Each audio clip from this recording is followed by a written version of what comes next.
Columbus Day, which is celebrated on October 12 in the USA, and honors the arrival of Christopher Columbus to the New World, is an example of outdated and misguided history.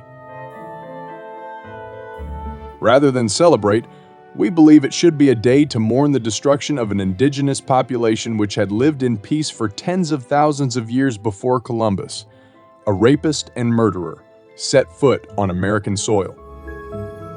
Before we get started, be sure to subscribe to the Mystical History channel and leave a comment.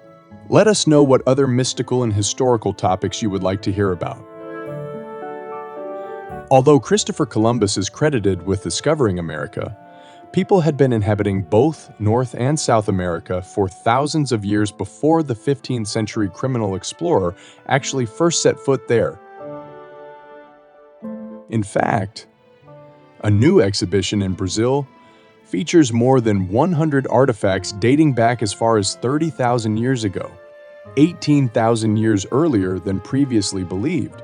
The artifacts include cave paintings and ceramic art depicting animals, hunting expeditions, and the daily lives of people who lived around the Serra da Capivara in Brazil for tens of thousands of years. To date, these are the oldest traces of human existence in the Americas, said archaeologist Nady Guidan, who has headed a mission to carry out large-scale excavation of Piauí's interior since the 1970s. It's difficult to think there exists a site anywhere with a higher concentration of cave art. In our opinion, this is something to celebrate. Not the arrival of Christopher Columbus, who led the way for these indigenous populations to have their culture decimated and their population murdered, displaced, or forced into slavery. Columbus's arrival is seen as the beginning of civilization in the Americas. But what exactly does it mean to be civilized? Let's look at Columbus himself to see if he meets the definition. The reason Columbus set sail on his epic journey in the first place was because he raped the 13-year-old daughter of a Spanish duchess. Columbus couldn't be killed without angering the Italian court, so Queen Isabella sent him on a mission, hoping he wouldn't return. When Columbus first landed on American soil, he was met by the Arawak Native Americans. He and his crew were greeted with smiles, gifts, and food. He wrote in his log, "They brought us parrots and balls of cotton and spears and many other things. They willingly traded everything they owned. They do not bear arms and do not know them. They do not know them, for I showed them a sword. They took it by the edge and cut themselves out of ignorance. They would make fine servants. With 50 men we could subjugate them all and make them do whatever we want." It is on public record that Columbus rewarded his soldiers by giving them Native Americans to rape.